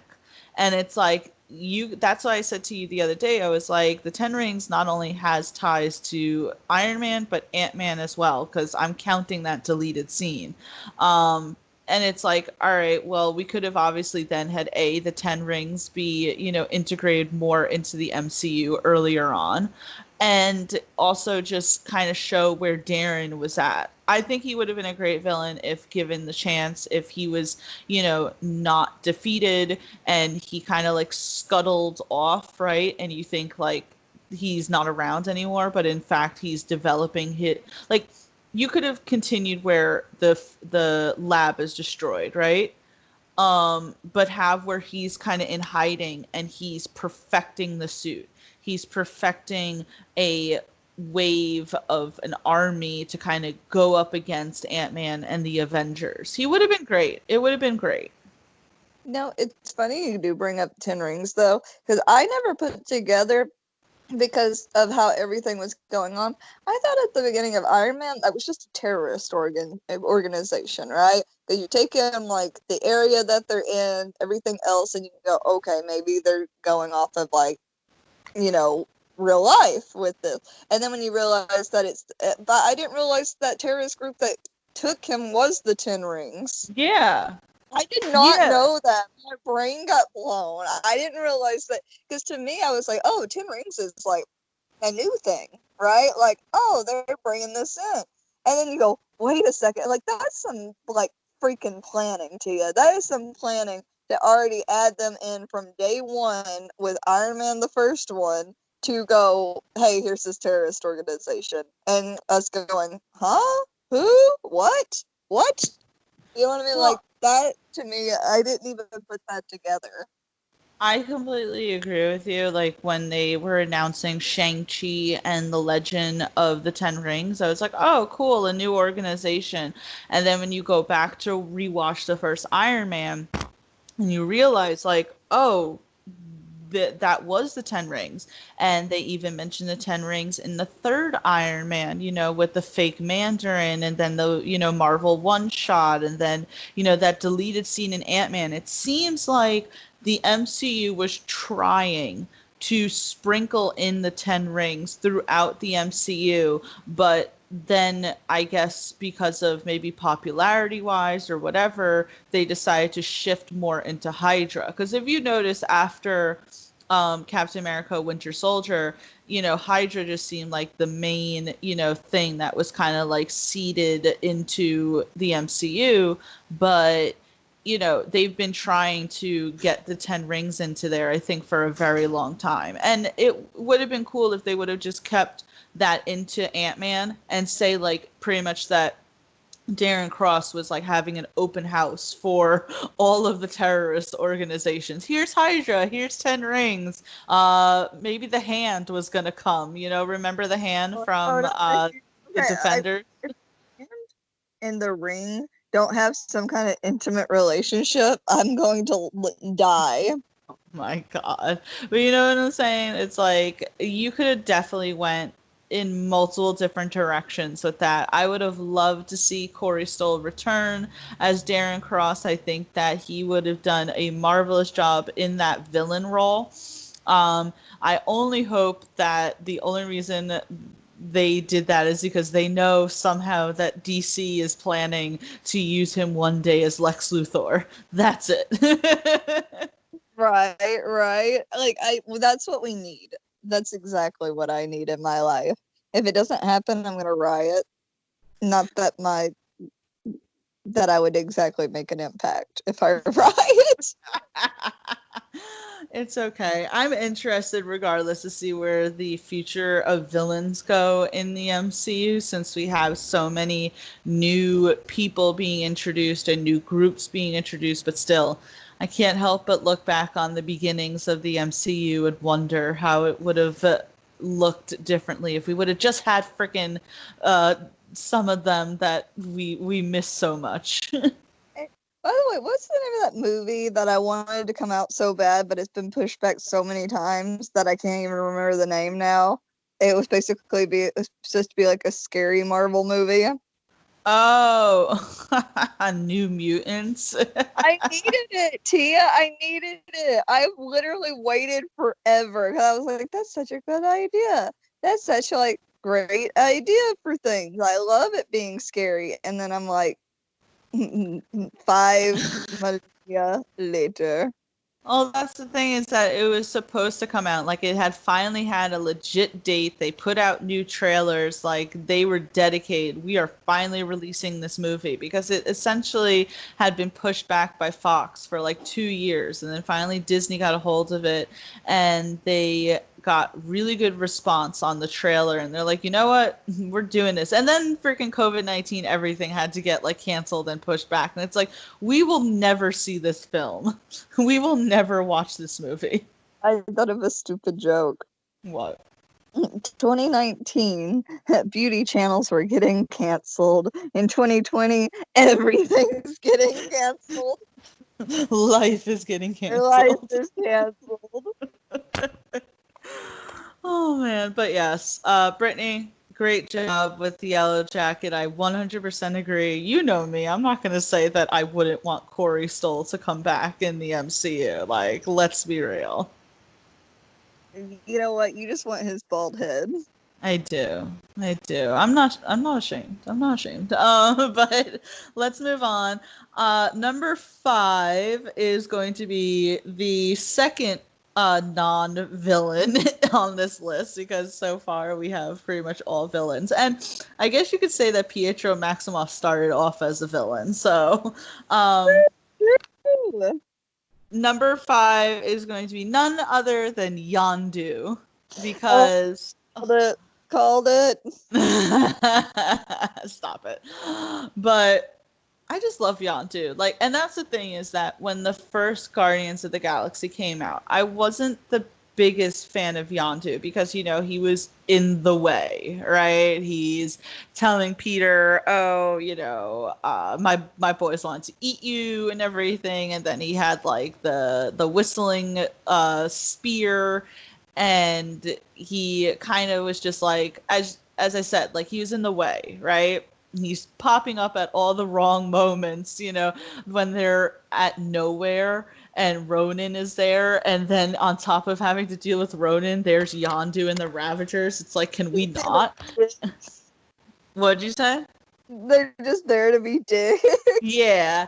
And then even at the end when they defeat Ronan and they have the Infinity Stone and Yandu's like, yeah, you told me that you were going to give that to me. It's like, dude, like you just saw what it can do and you're like being like this. So definitely in the first one I was like, ah. And then in the second one we get all this great character development. We show how Yondu, um, the reason why he was banned from the Ravagers is because he was dealing with children for Ego. But then, as soon as he found out what Ego was doing with his children, that's why he kept Peter, you know, and that he actually loved Peter and he cared for Peter. And then, you know, he has that, you know, the mutiny moment where he kind of sees like you see like how soft he was for Peter and how that caused like a bunch of people to turn on him. He has this great friendship with Rocket where he reveals, you know, that he understands Rocket because Rocket just, you know, likes to push people away because he's scared of how much, you know, he cares for people. And then of course Yondu making like the ultimate sacrifice at the end to keep to, you know, save Peter. And I love that line. Like, he may have been your father, but he wasn't your daddy, boy. And I'm just like, oh my God. And then even slightly the friendship between Yondu and Kraglin, I really liked as well. Like how Kraglin is the one to help Yondu and Rocket escape the ship, where he's like, they killed all my friends. It's like, and then at the end, and then at the end, where like Peter gives Kraglin like Yondu's spear, and he's like, I think he would have wanted you to have it, and he's so like touched by that. I don't know. Like Yondu became such this like figure. Like I love. I'm sorry, I'm like going deep diving into it, but I love in the second one where freaking Yondu is at that one planet and Sylvester Stallone is like, you will never be part of the Ravagers. And, you know, Yondu's like, I demand a seat at the table. I wear these flames just like you do. And it's like that big emotional scene where like Sylvester Stallone's character is telling him how like, you know, the colors will never play and, you know, at his funeral and the this and that. And then when Yondu dies, like all that actually happens. And I'm like, I can't. Yeah, and what got me, by the way, what's his name, Kraglin? The dude that got the spear. I'm sorry, what did you say, Brittany? Kraglin? Is that his Crag name? Kraglin, yeah, he's Sean Gunn. He's actually James Gunn, the director's younger brother. I was gonna say, didn't he like wear like freaking Yondu's like head fin, like to try to learn how to control that whistling thing? Like he wears something. He wears the fin at the Yeah, end yeah. of Guardians of the Galaxy, and there was a deleted scene from Endgame where Kraglin is in the line of the Avengers with the fin on his head. Oh, that would have been cute. That would have been cute. But no, I Uh, was gonna say, like, to Yondu, I think what was so hard is he wasn't even. I don't remember him being upset about opening that thing and realizing that the Power Stone wasn't there. I think he was no, he amused. smiled. He smiled. I just love it. Like looking back, he was such a daddy figure. Like to see him, like he to him at first he thought he was taking these children to their father, right? Mhm. But in the end, when he realized it must have been so heartbreaking, and to see him, what like raise Quill after he just lost his mom, we do see that Quill was capable. So Yondu must have taught him. He must have really brought him under his wing. But to let himself suffocate in the cold of space so that Quill could live, that's like the ultimate father sacrifice. But I was like, man, he lost his real father, and then he lost his other dad. Like, he may be your father, but he ain't your daddy. Boy. In that scene, if you look back on it, when Yondu puts the thing over Quill, Quill literally goes, "Come on!" Like as if it's like he's saying to himself, like, "I just had to defeat my father, and now I have to literally watch my father figure die in front of me." And I think that the second Guardians of the Galaxy really touched upon how like blood doesn't make you say someone's father, because remember Drax goes, "I thought Yondu was your father," and Peter's like, "What? Like he's blue," and he goes, "You guys look completely alike," and it's like a funny thing. You're sitting there like, oh, Drax being stupid as usual, but then it's like I think was supposed to show like that Yondu really was Peter's dad. I'm heartbroken again. But you know what? The only thing that makes me feel a little bit better is that guy at Comic-Con wearing the Mary Poppins outfit. Just Yondu. I love that scene. "You look like Mary Poppins. Is he cool?" "Yeah, he's cool." "I'm Mary Poppins, y'all." Oh. And I think for me, it's like, too, I know this is going to sound like such a weird thing, but I love Yondu too because I've had so many older men in my life that act like him, like the y'all and the being like redneck and stuff. Like, so to me, I'm like, oh, he reminds me of home. Oh yeah, he's totally like redneck in space, but I love him. Like, what does he say? He has that one line where he's like, "I may be as pretty as an angel, but I sure as hell ain't one." I'm like, really, Yondu? He, what was I gonna say? Oh, I was gonna say something about like, oh, he's a trash panda. That's what he is. He's a trash panda. I mean, in the second one when he's on Contraxia, that's the name of the planet. Paulie walked by me and he was like, "It's Contraxia." 'Cause get it? Contract. But when he like Oh, is when he's clearly done having sex with that one female bot and he's like buttoning up his pants and she kind of like just shuts herself off. Like what? oh my god! I forgot about that. That's nasty. I love it though. I love Yondu. Like, and that's the thing is that James Gunn said that he would never bring Yondu back because he feels that that would then kind of invalidate the sacrifice that Yondu made. And it's like, I get that, but did we have to have him die? Like, he was so good. He was part of the Guardians. Like, remember at the end of the second one when frickin' Rocket, like Groot's like, "I am Groot," and Yondu's like, "What'd he say?" And Rocket's like, "He says, 'Welcome to the frickin' Guardians of the Galaxy,' although he didn't say frickin'." But I'm sad. I kind of want to watch the second movie again, or the first one. Why not both? just both, they're both amazing. Like the second one, I love when he like finally gets his new fin and he's like just having the best time all of the people who mutinied against him. But it's like, if you think about it, that was a really powerful weapon. He literally was able to take out an entire ship. And even in the first one, he's able to take out all of those other like Ronin fighters with that. I mean, he would have been great against Thanos in the freaking battle in Endgame. All he would have to do is just whistle, and it's just like. You know what gets me, and I know this is like silly, is so he's a Centaurian, right?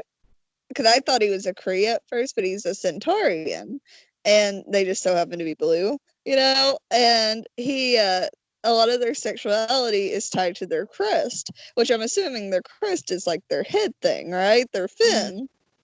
And all I could think of is that if he went from a smaller one to a bigger one, he was probably like definitely had big dick energy happening with. Oh yeah. He was making this statement with that bigger fin, but I liked it because it looked like a mohawk, and I'm like, why didn't he have this all the time? Um, I didn't know that he was Centaurian. I knew that he wasn't Kree, because again, he says to Rocket how he was sold into slavery, and if you look it up, he was sold to the Kree as a war slave, which is pretty much he was put at the front of the line during any Kree war because they were disposable. It's like, okay, have all them get killed before you get back to the actual Kree generals, which is like super messed up. And just like when that gif you sent where he's just like, they sold me their little baby, and I was like, ugh. I'm gonna say one more thing before we move on because I could literally talk about Yandu like all day because I just love him. Is I still love that freaking scene between him and Nebula where they need to power up the freaking ship and she just opens up her arm to like attach the cables and Yandu's like, this is gonna hurt, and she's like, promises, promises, and you see him smirking because it's like, look at these two masochists together. Right? Oh my god, I feel like after this podcast we're gonna be talking about Yondu. I can't help it, all right? Like, there's so much to dissect about him. Him and Peter's, like, relationship. Like, even in the first one, where, you know, Peter tells Yondu that he's not going to give him the orb. And he's like, you know, put a bounty on him, blah, blah, blah. And one of Yondu's persons, like, you've always been soft on him. And he's like, I want him alive. And they're like, alive? And Yondu's like, that's what I said. And the guy's like, you've always been soft on that boy. And he turns around and he just, like, you know, lifts up his trench coat so you see the quill, and he's like, you know, only person I've been soft on is you. Oh, shit.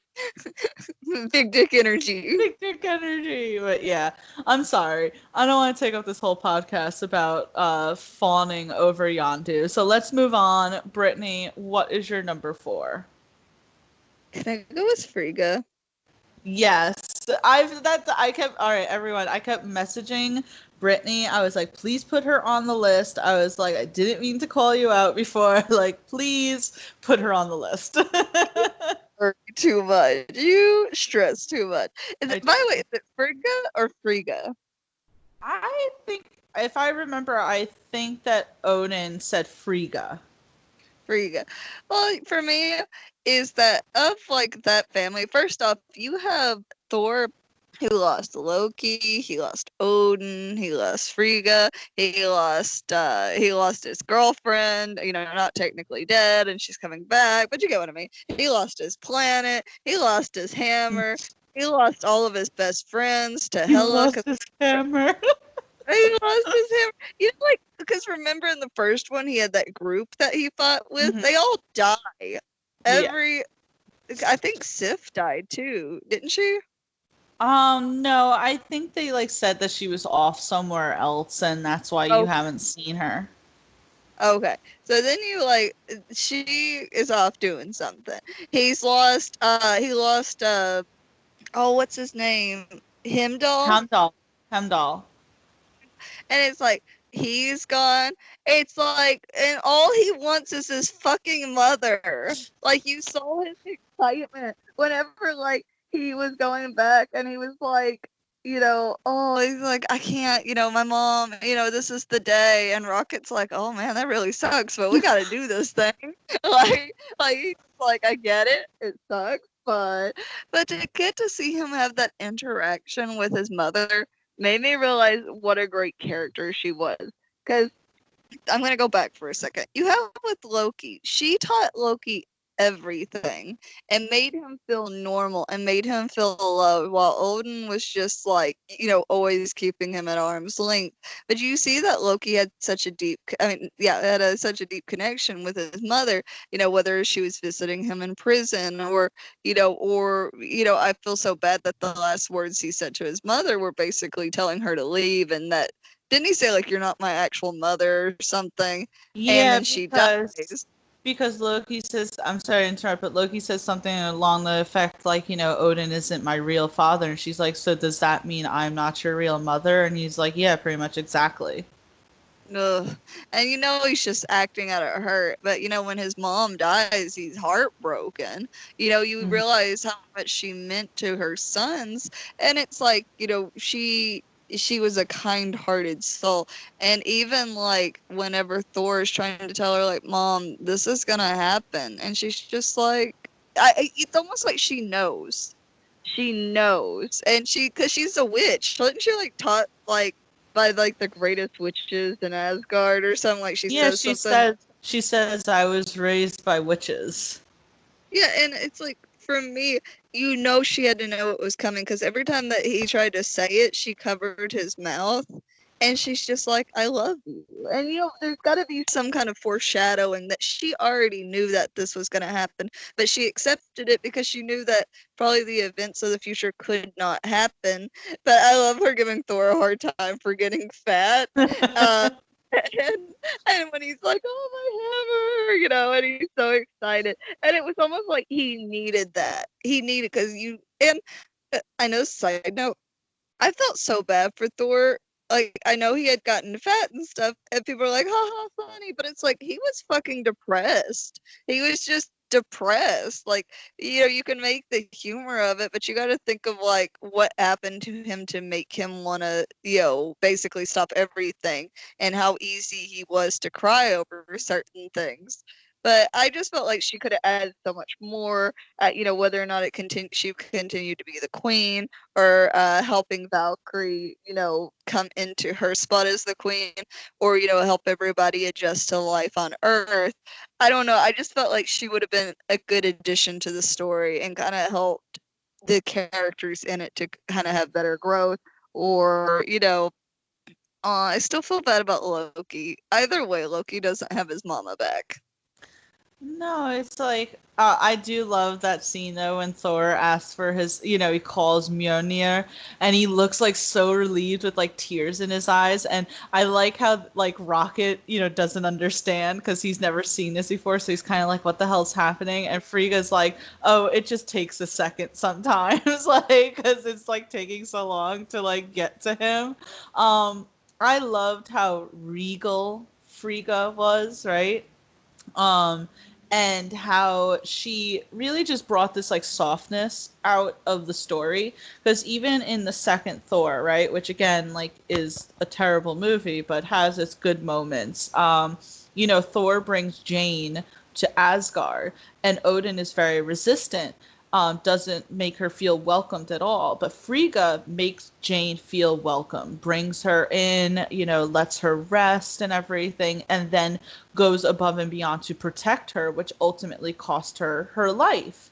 And that's just who Frigga is. She's so selfless, right? Like, as you said, she's, going and seeing her son Loki, even though he's in prison. And at this point, Odin has essentially,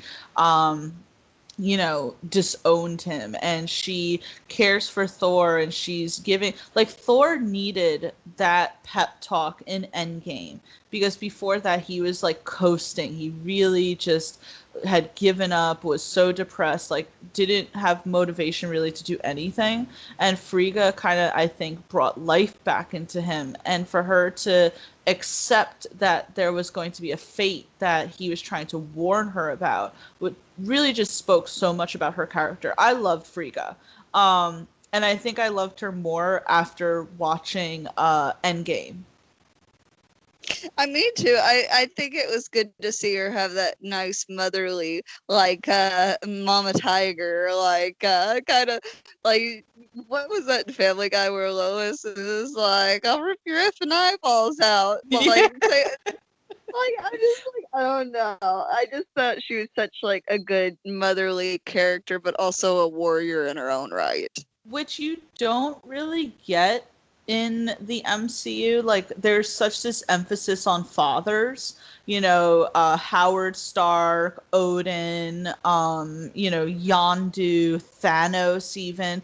There's such like an emphasis on father figures, but really never a mother figure. Like, what do we have? We have um Janet Van Dyne, Hope's mother, and we have Frigga, and that's really seems to be it, honestly. But I think that Frigga could have definitely continued on and like again, I guess you could say her death, blah blah blah, whatever. But I think that she would have been great. I don't think that she would have gone on to be the leader. She seems to not necessarily want to be that, but for her to kind of have I feel like Valkyrie would have respected Frigga a shit ton since Valkyrie is so like old, because she's been like, Hela's been encaptured for so long and she fought against Hela and Thor didn't even know who the hell Hela was. So she clearly is, like is older than Thor. And I think that she,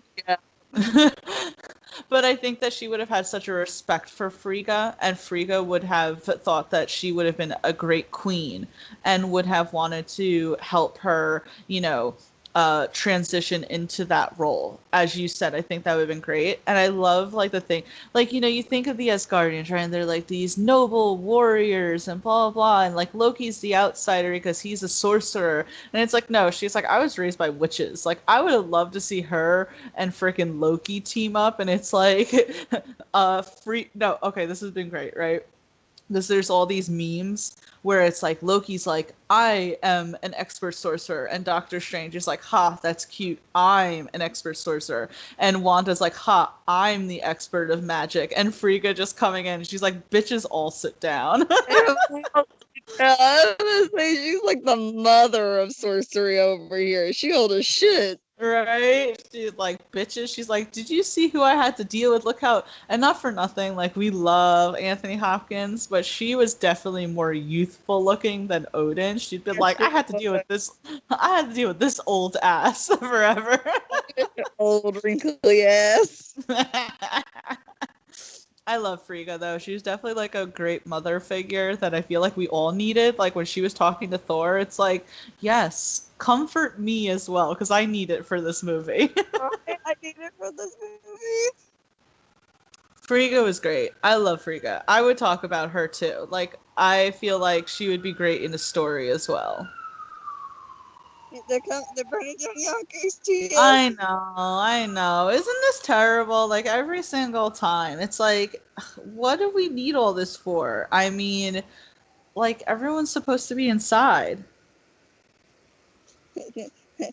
Villainy stops for no man. That is true. That is true. But yes, I love that you put Frigga, definitely. I'm going to hit the number 3. I don't know if he's on your list, but I'm putting him down anyway. But bruh. But speaking about Asgardians, Loki. Yes. Now I know that Loki is technically coming back for the Loki show, but as I say, that is not the same Loki. That Loki is from 2012, who just got arrested for wreaking havoc on New York, and that's the Loki, right?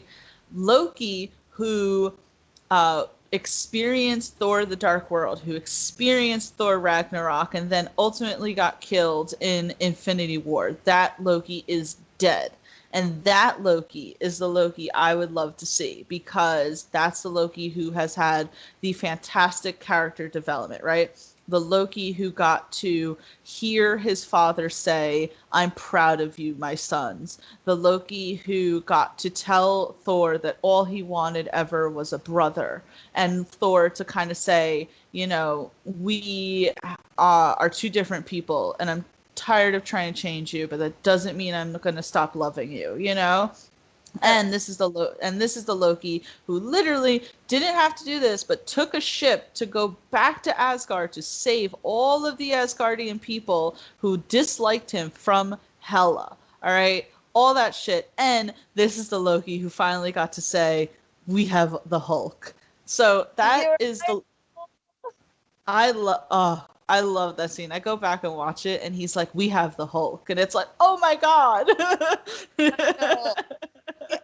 It's just like he had such a good he deserved more. You should have just made him an Avenger at that point, a really shitty Avenger, through like sensitivity training. Thor would be like, "You're a junior Avenger." See, there's so much like that could have been there, Tia. There was so much that could have happened. I'm telling you to this day, I really thought that in that, like, what would have freaked people out? Like that end scene in Endgame, like that, everyone coming back was already epic enough.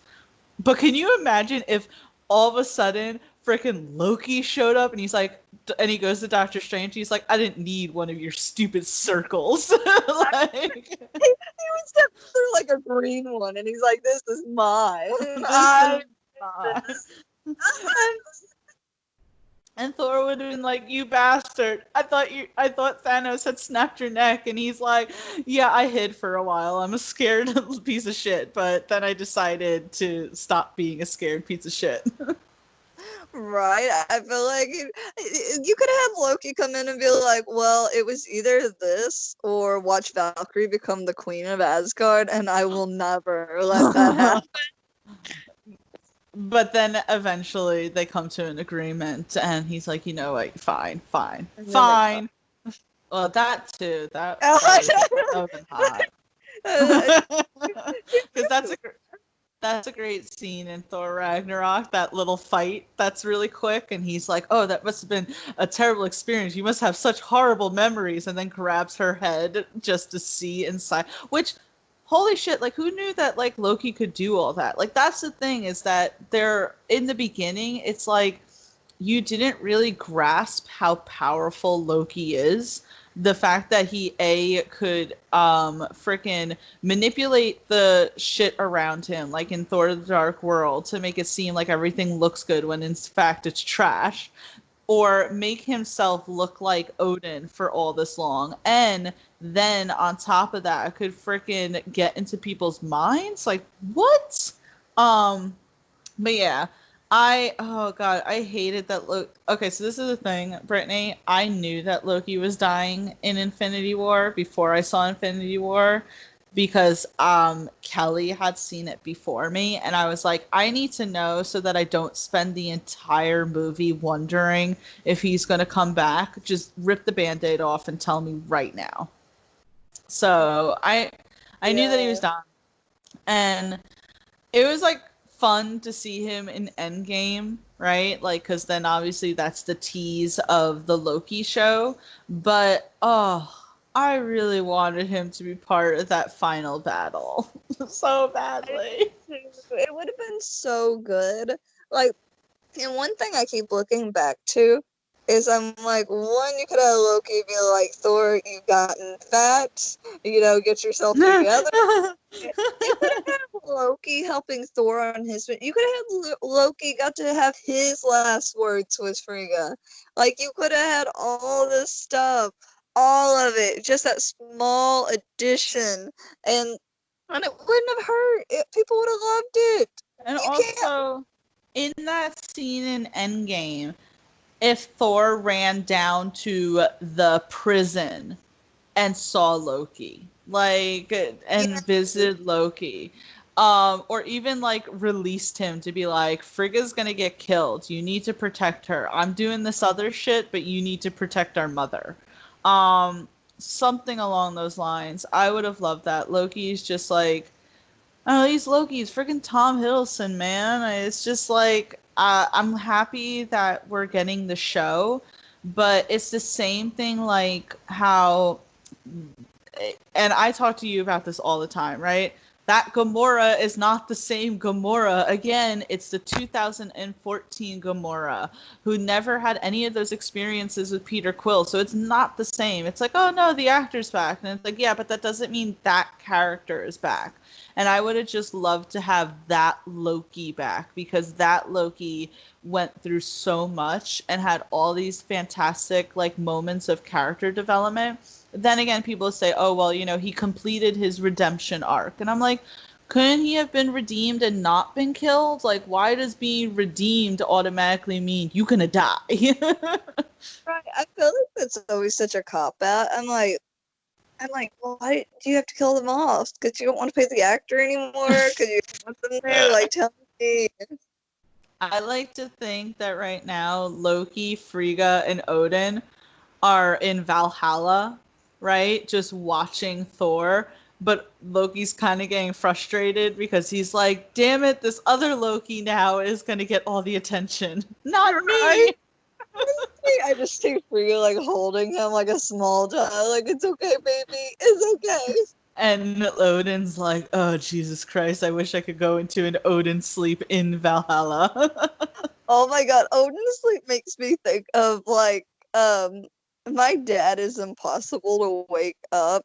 And you know like there's the dad sleep or like where you're like, Dad, Dad, I had to do this to my dad. It's like my dad turned his ears off to like me or like anybody in the family who watches something, Dad, Dad, Dad, Dad, couldn't get his attention. Or you just fall asleep as you're doing it. And finally I'd go, Rodney, which is, is his name. And then he's like, what? What? Why'd you call me Rodney? And I'm like, mm, I feel mm. like that's you, though. I will never forget when we had to get up to go to Houston for the Supernatural convention. And I was like, Brittany, Brittany, Brittany. I was shaking you at some point. I was like, Brittany, I Brittany, sleep like a dead Brittany. person. You would not wake up. And I was like, how is this possible? She's just not up. Like that was the thing is, so like for last Christmas, I got a pistol for Christmas, like just like for home defense, like just to keep it under the bed and And everything, right? because she lives in Arkansas, and apparently that's considered the same as a piece of jewelry.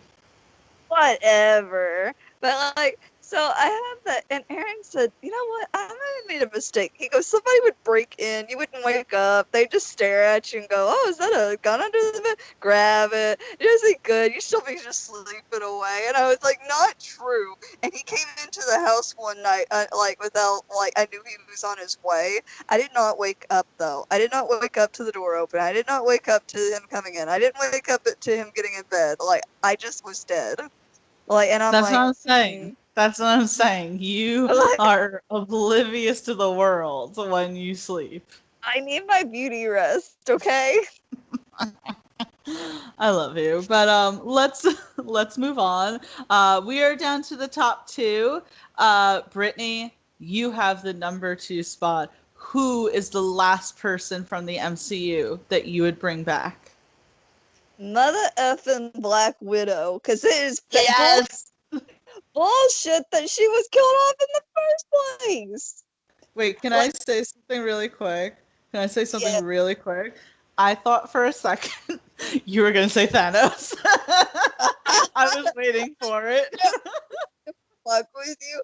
But okay, on that quick note, I love Thanos as a villain, but to bring him back twice and have two big movies, but then have him like lurking away, it would make it too much about him. It wouldn't make sense to bring him back. Like I know you know that, but like for me, it wouldn't have been a good thing. Two 3-hour movies with Thanos centered was enough. Stop Yes. laughing at me.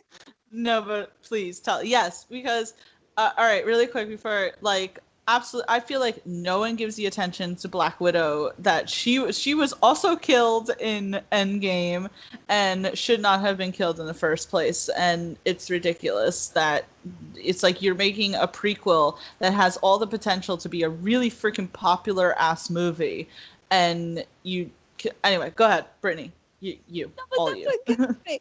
Is they open up, right? They open up and they go, "Oh, well, Black Widow, her death is overshadowed like in an instant. You have everybody looking a little sad over it, and that's it. Like that's literally it to you.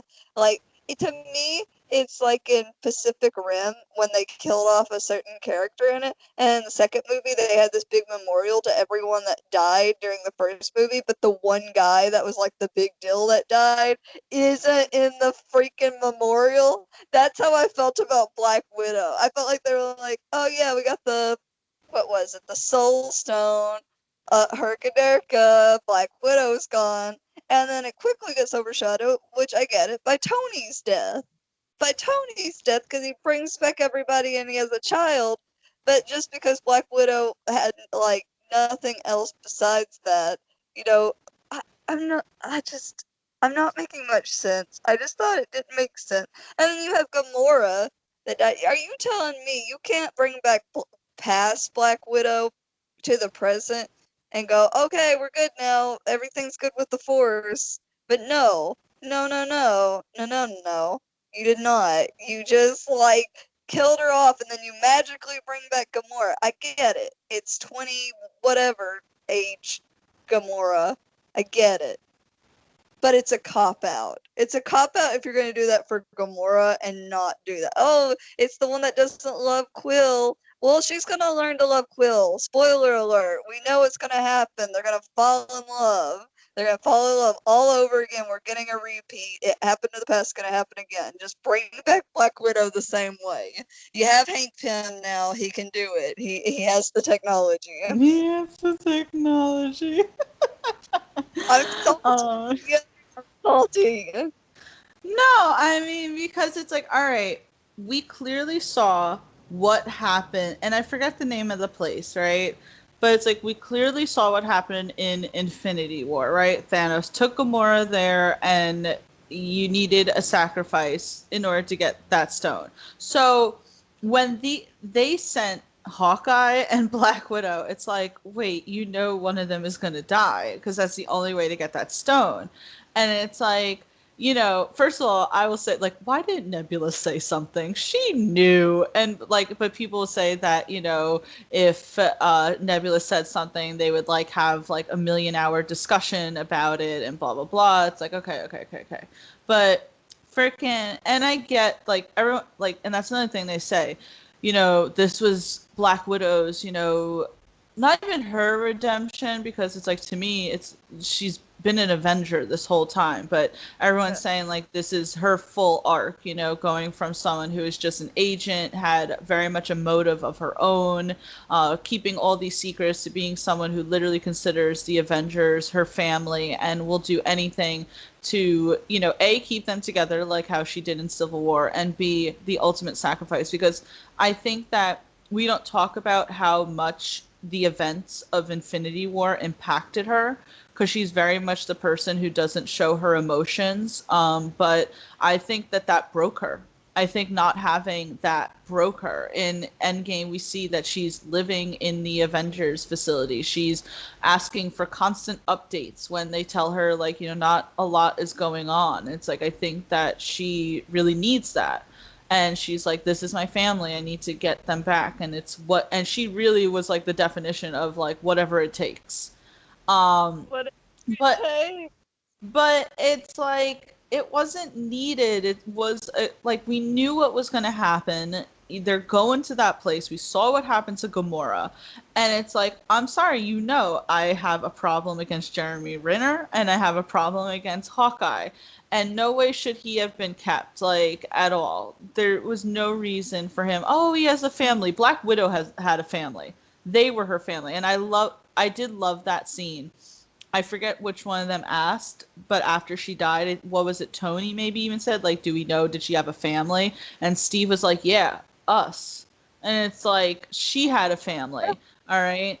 And that whole, like, her and Clint, like, let's race to see who gets to die first.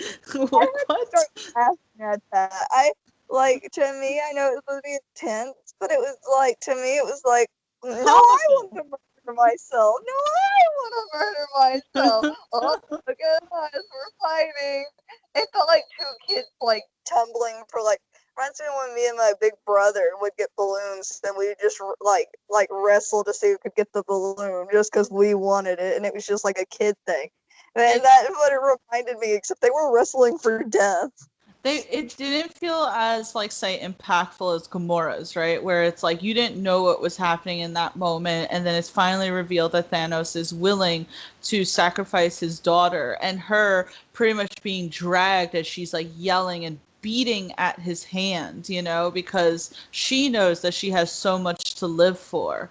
And in this, it's just like you didn't even have a moment really to kind of even think in your head what was happening, because they're both kind of like yeeting off of the freaking cliff, and then like you had And you have like that small moment where Clint is trying to hold her and she's like, it's okay, let me go. But even that just didn't feel as impactful. And as I said, you knew that you were coming out with that Black Widow movie. That Black Widow movie looks so good because everyone has been sitting here wanting something that feels like the Winter Soldier, right? Like the movie.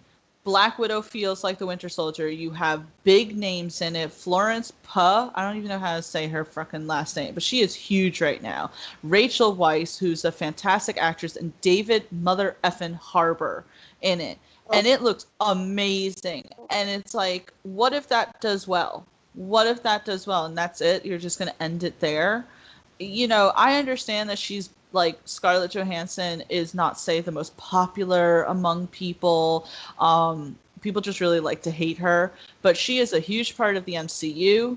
The cast loves her. She's been in it since Iron Man 2. It's like and as you said, her death was like glossed over. They had a sad moment, Hulk threw a bench, and that was it. And I'm like, wow, you guys really like you really did that, didn't you, Marvel? Like Tony's over here with the entirety of the MCU surrounding him, giving him a hero send off, and freaking Black Widow just got yeeted off the cliff, and everybody's like, I feel "Well, like the only people who I feel like the only people who really mourned her was Clint and Wanda because they had that you know, it is they had that moment knowing that while all these others got brought back, the two people that they loved, like Wanda with Vision, Clint with Natasha, and when I say loved, I don't mean like a romantic between Clint and Natasha, but you know, they know that even though all these people got, you know, brought back, the two that they cared about were not there because so Gamora, Natasha, and Vision, you know, they weren't snapped away. They were killed, like killed. So that's why they didn't get brought back. And it's like, and I still say I feel bad for Quill. All right. What if she doesn't fall in love with Quill? Quill just has to keep looking at Gamora, a constant reminder of the woman who he loved, and this girl doesn't even know anything about him. Like, I hope they fall back in love because I don't want to be hurt, James Gunn. I don't want to be hurt. But he hurts us anyway. You don't want to be like the Notebook. You don't want to be emotionally manipulated." That's what James Gunn does, really quick, before I move on. That's what he does, because when you rewatch Guardians of the Galaxy Volume 1, you're like, ah, it's so fun. And then you realize, wait, he made us cry our hearts out within the first 5 minutes of the fucking movie when Peter Quill's mother died. And then you have in Guardians of the Galaxy Volume 2 when frickin' Yondu died. It's like James Gunn is also emotionally manipulative, but I'm glad that you put Black Widow on this because I think that she should. There's no reason for her to die. Like, I'm sorry. I'm sorry. No reason at all. No reason whatsoever at all. So love it. We are down to the number one, Brittany, of our top 10 dead MCU characters we'd bring back. And there are a ton more, I'm sure we can say, but especially these should have 100% been not killed. So let's go through it really quick before I get to my number one. We have Killmonger, Pietro Maximoff, Crossbones, Ronan the Accuser, Yellow Jacket, Yondu, Frigga, Loki, Black Widow, and I have to put this as number one. It's almost like a obligatory Tony Stark. I knew it. You know, I could have went a few ways. I could have even said Captain America because we all know he's gonna die pretty soon. But sorry. But no, I mean, listen. Before I get into everything else, Tony dying right now, just as we're getting all this other shit happening, is like, what are you gonna do, right? In the comics, Tony, one of his main villains is the Mandarin. Okay, well, we're getting Shang-Chi, and there's no Tony around. As Juwan likes to point out, and he's right, we are going to get, at some point, we're going to get Fantastic Four, right? And At some point, Reed Richards, Mr. Fantastic, Doctor Strange, and Tony form an alliance of their own. That ain't happening now because Tony ain't around, So it's like you have all these plans that now are kind of getting messed up because Tony's not around anymore. And don't get me wrong, again, it was an arc, right? Um, it's been 10 years. Tony started it all. None of it, I'm not saying that any of what they did was necessarily bad, right? It was epic, right? During that battle, for Tony to be the one to put the stones on, and I loved that. I loved, where Thanos is like, I was inevitable, and Tony's like, well, I am Iron Man, and it to Oh, be like, that was what he said in the first movie, and for that to be his final words, and it's like, that was a redemption arc. Tony goes from being the billionaire playboy philanthropist who, screwed around with all these women and who sold, weapons and stuff like that, to being and to, remember in the first Avengers, Cap says, oh, you're selfish. You don't do anything for anyone else. If it doesn't benefit you, you're not going to do it. And for Tony to literally lay down his life, because he knew that was going to kill him. They said, like, it almost killed the Hulk. It almost killed Thanos. They said, like, it's going to kill a normal person. And for him to do that, and that's the ultimate sacrifice. And he knew that was what he needed to do, because he looked at Doctor Strange. And Doctor Strange gave him the one. Like, this is the one. The decision that you're mulling over right now in your head, that's what needs to be done right now. And it's like, um, what? And he finally had a kid. Well, that's what I was gonna say, is that, like, I understand all of that, right? Like, story wise, it makes sense, but it's like, so everyone else gets to live, everyone else gets to do this, and it's like Tony has to leave behind a wife, and he has to leave behind a daughter, a daughter now who will not be able to see him grow up. And can we say that he also left behind a son, because Peter Parker, that was his dad. Right? And you get to see, like, how, how Peter is dealing with it, like him looking at the sign of Tony, and how there has to be a new hero. There has to be a new Tony. Yeah, it's like super depressing. I don't like, you could have even had it where, because people, I guess, would say, oh, well, then how do you, if he was kept alive, like, how do you say that there was no more, Iron Man, right? Because I think at that point, although I don't know, because Robert Downey Jr., I think, said that he was surprised when he saw the script saying that they were going to kill Tony off. But it's like, you could have just had that he retired. He did the big battle, right? He stepped in, he did what he needed to do in order to save the rest of the world, and that's it. Like, to me, that's a good retirement plan. I wouldn't ask anything else of Tony after that. Like, you know what, Tony, you don't need to fight at all, because you literally just, like, helped us with the fight to end all fights.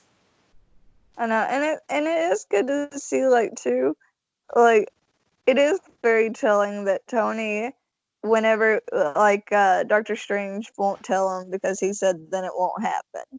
And it's to think back, you think Tony lost a lot. He lost Peter, but ultimately he still had Pepper.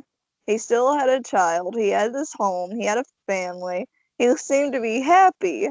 And to see him give that all up, ultimately, the sacrifice to make sure that everybody else could have their families back, I was like, oh, Tony, Tony. No, I mean, it was beautiful, because, again, like, Tony, as we see in Endgame, like, he couldn't sleep without, like, thinking about how he could help. Because remember, he originally turned down Cap and Ant-Man and Natasha when they originally came to his house, because he's like, you know what, I have my family now, and I can't, do anything that's going to jeopardize that. But he literally couldn't, like, first of all, he had the picture of him and Peter, so he's thinking about Peter, and then he's thinking about how he can help. And, I mean, I loved it, right?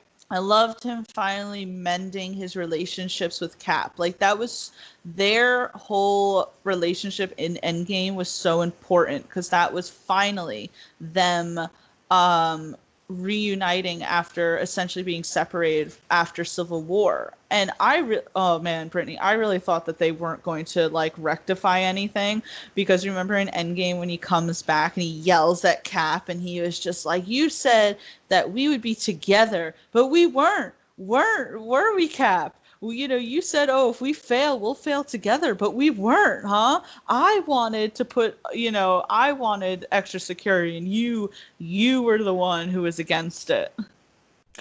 Oh, stop it. I'll cry all over again. I know. But ultimately, Cries a what, lot. what'd you say? Tries not to cry. Cries a lot.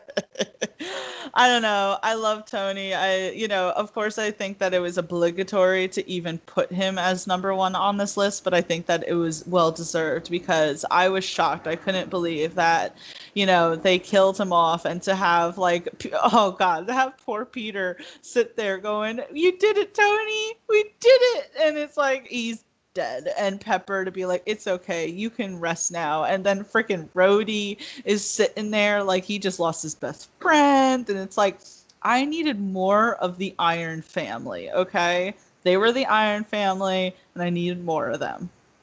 What gets me is about that death scene too, is it was kind of like not graphic, but I don't think Tony says another word after "I am Iron Man." Like he's so like drained and so holding on by a strand, as even after he snaps, he can't stand. Like he's just looking at everybody, but it's almost like he's looking through everyone, like just holding on just enough for them to say goodbye. And it was like they didn't give him like a beautiful death where his eyes close and he's peaceful. It was like, no, he was like literally looked like he was dying, like legitimately dying.